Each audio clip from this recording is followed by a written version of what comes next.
साथियों, आपका बहुत बहुत स्वागत है। इस वीडियो में बाल विकास एवं शिक्षा शास्त्र से संबंधित प्रश्न हैं और ये सभी प्रश्न ऐसे प्रश्न हैं जो बार बार परीक्षाओं में पूछे गए हैं। आप इन्हें अच्छी तरह से देख लें और याद कर लें। वीडियो को लाइक कर दें जिससे यह वीडियो यहाँ सेव हो जाती है, आप कभी भी कहीं भी देख सकते हैं। वीडियो को शेयर भी कर दें जिससे और साथी लाभ उठा सकें। चैनल को सब्सक्राइब कर लें जिससे कोई भी वीडियो अपलोड की जाए तो सबसे पहले आप तक पहुंचे। कमेंट बॉक्स में अपना स्कोर ज़रूर बताएं। तो साथियों, प्रश्नों का सिलसिला शुरू करते हैं। पहला प्रश्न है, बहुविध बुद्धि सिद्धांत के अनुसार सभी प्रकार के पशुओं, खनिजों और पेड़ पौधों को पहचानने और वर्गीकृत करने की योग्यता कहलाती है। तो ये प्रकृति से संबंधित सारी बातें हैं। तो इस प्रकार की जो योग्यता कहलाएगी वो कहलाएगी प्राकृतिक बुद्धि।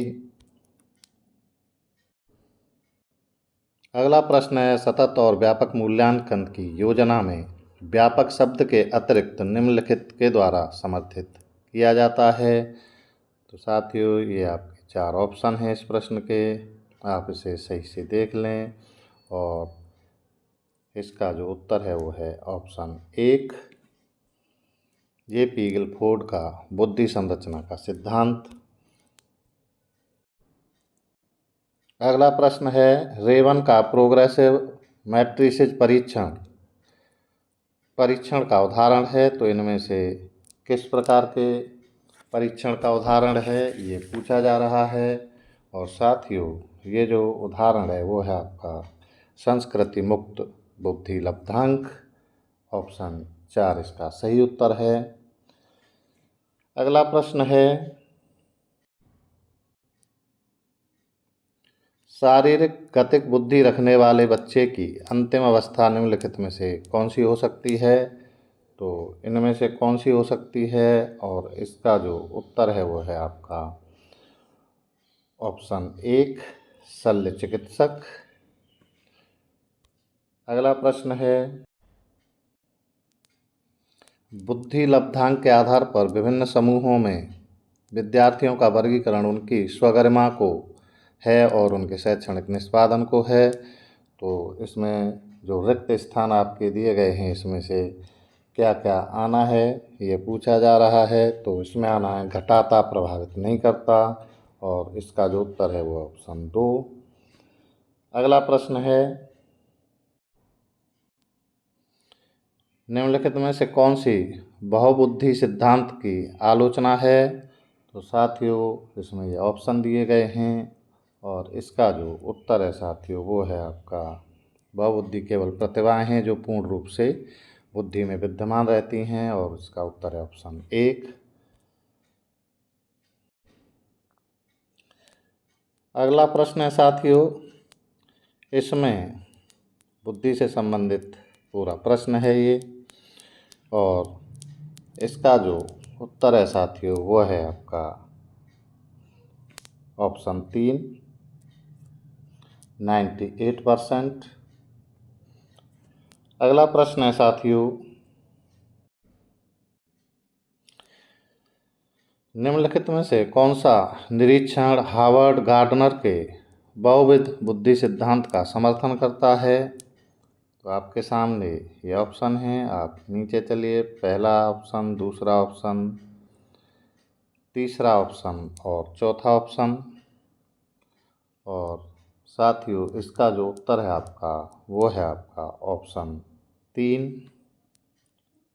मस्तिष्क के एक भाग में हुई क्षति केवल किसी एक विशिष्ट योग्यता को प्रभावित करती है, न कि संपूर्ण को। ये इसका उत्तर है। अगला प्रश्न है, बहुबुद्धि के सिद्धांत के संदर्भ में एयरफोर्स पायलट बनने के लिए निम्नलिखित में से कौन सी बुद्धि की आवश्यकता है। और इसका जो उत्तर है साथियों वो है गतिक। ऑप्शन 3 उसका सही उत्तर है। अगला प्रश्न है, बुद्धि की स्पीयरमैन परिभाषा में कारक जी है। तो इसमें जो कारक जी है वो क्या है, और कारक जी जो है वो है सामान्य बुद्धि, ऑप्शन 3 इसका सही उत्तर है। अगला प्रश्न है, संवेगात्मक बुद्धि बहुबुद्धि सिद्धांत के किस क्षेत्र के साथ संबंधित हो सकती है? तो साथियों आपके सामने 4 ऑप्शन हैं और इसका जो उत्तर है साथियों वो है अंतर्वैयक्तिक और अंतर्वैयक्तिक बुद्धि। ऑप्शन 1 इसका सही उत्तर है।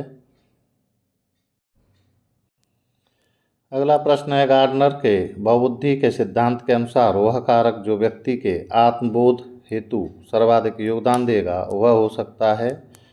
तो साथियों वह कौन सा होगा? और वो होगा अंतर्वैयक्तिक। ऑप्शन 2 इसका सही उत्तर है। अगला प्रश्न है साथियों, बुद्धि के बारे में निम्नलिखित में से कौन सा कथन सर्वाधिक उपयुक्त है? ये आपके सामने ऑप्शन है। ऑप्शन 1, ऑप्शन 2, ऑप्शन 3 और ऑप्शन 4। तो इसका जो उत्तर है साथियों वो है ऑप्शन 4। स्वबुद्धि आयामी है और इसमें कोई पहलू निहित है, ये इसका उत्तर है। अगला प्रश्न है साथियों, हार्वर्ड गार्डनर के बहुबुद्धि सिद्धांत के अनुसार निम्नलिखित का मिलान कीजिए। तो आपके सामने ये ऑप्शंस दिए गए हैं। ये संगीतात्मक, चिकित्सक, भाषिक, कवि, अंतर्वैयक्तिक, खिलाड़ी, इस तरह से। और इसका जो ये प्रश्न है साथियों, हार्वर्ड गार्डनर के बहुबुद्धि सिद्धांत के संबंध में इसका जो उत्तर है साथियों वो है आपका ऑप्शन 3।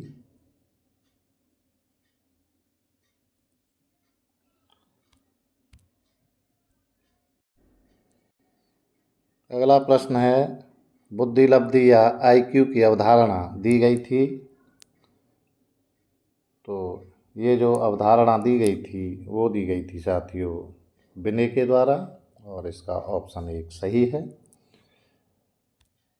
अगला प्रश्न है,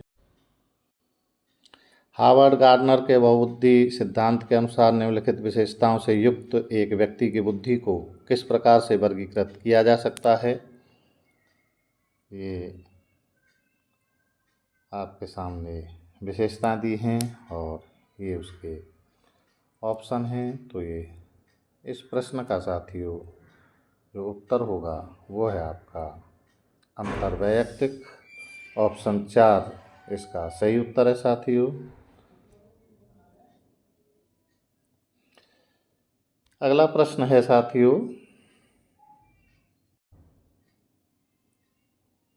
हार्वर्ड गार्डनर के बहुबुद्धि सिद्धांत के अनुसार तार्किक गणितीय बुद्धि वाले एक व्यक्ति की क्या विशेषताएं हो सकती हैं? ये ऑप्शन हैं। ऑप्शन 1, ऑप्शन 2, ऑप्शन 3 और ऑप्शन 4। ये इसके ऑप्शन हैं साथियों और इसका जो उत्तर है वो है आपका पैटर्न को खोजने की एवं तर्क की लंबी श्रृंखला को हल करने की क्षमता और संवेदनशीलता। इस तरह इसका ऑप्शन 1 सही उत्तर है। अगला प्रश्न है, हार्वर्ड गार्डनर के बहुबुद्धि सिद्धांत में कौन से बुद्धि प्रकार समाहित किए गए हैं? तो साथियों इनमें से कौन से बुद्धि प्रकार समाहित किए गए हैं? इसमें किए गए हैं द्रवीय, स्फटिकीय और सामान्य। इस प्रकार से आपका जो ऑप्शन 2 है ये इसका सही उत्तर है। अगला प्रश्न है साथियों,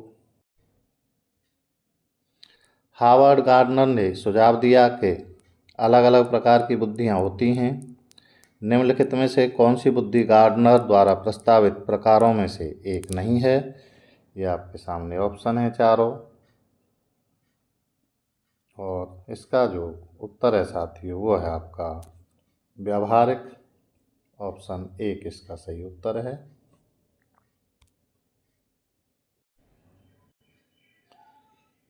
अगला प्रश्न है साथियों, हार्वर्ड गार्डनर के अनुसार, ये आपके सामने ऑप्शन है यानी उनके अनुसार क्या है? तो साथियों इसमें ये ऑप्शन 4 दिए गए हैं और ये है आपके बुद्धि के कई अलग अलग प्रकार हैं। ऑप्शन 4 इसका सही उत्तर है।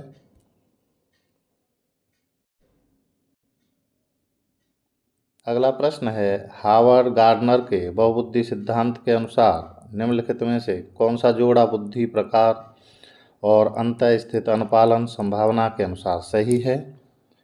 ये आपके सामने ऑप्शन है, ऑप्शन 1, ऑप्शन 2, ऑप्शन 3 और ऑप्शन 4। और इसमें आपका जो सही उत्तर है वो है बुद्धि का प्रकार प्राकृतिक, अंतःस्थित, अनुपालन, संभावना, शिक्षक। और इसका जो सही उत्तर है वो है आपका ऑप्शन 3।